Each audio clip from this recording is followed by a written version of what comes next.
কেউ কথা রাখেনি। ৩৩ বছর কাটল, কেউ কথা রাখেনি। ছেলেবেলায় এক পৌষ্টমী তার আগমনী গান হঠাৎ থামিয়ে বলেছিল, শুক্লা দ্বাদশীর দিন অন্তরাটুকু শুনিয়ে যাবে। তারপর কত চন্দ্রভুক অমাবস্যা চলে গেল, সে পৌষ্টমী আর এলো না। 25 বছর প্রতীক্ষায় আছি।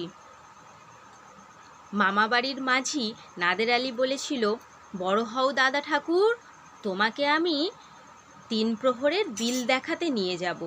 সেখানে পদ্মফুলের মাথার উপর সাপ আর ভ্রমর খেলা করে। নাদের আলী, আমি আর কত বড় হব?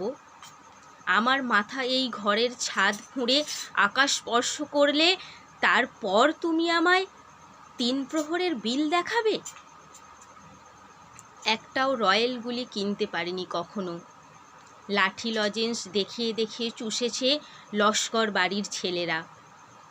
ভিখারির মতন চৌধুরীদের গেটে দাঁড়িয়ে দেখেছি ভিতরে রাস উৎসব। অবিরল রঙের ধারার মধ্যে সুবর্ণ কঙ্কন পরা ফর্সা রমণীরা কত রকম আমোদে হেসেছে। আমার দিকে তারা ফিরেও চায়নি। বাবা আমার কাঁধ ছুঁয়ে বলেছিলেন, দেখিস একদিন আমরাও। বাবা এখন অন্ধ। আমাদের দেখা হয়নি কিছুই। সেই রয়্যালগুলি, সেই লাঠি লজেন্স, সেই রাস উৎসব আমায় কেউ ফিরিয়ে দেবে না। বুকের মধ্যে সুগন্ধি রুমাল রেখে বরুণা বলেছিল, যেদিন আমায় সত্যিকারের ভালোবাসবে সেদিন আমার বুকেও এরকম আতরের গন্ধ হবে। ভালোবাসার জন্য আমি হাতের মুঠোয় প্রাণ নিয়েছি, দুরন্ত ষাঁড়ের চোখে বেঁধেছি লাল কাপড়, বিশ্ব সংসার তন্ন তন্ন করে খুঁজে এনেছি 108টা নীল পদ্ম।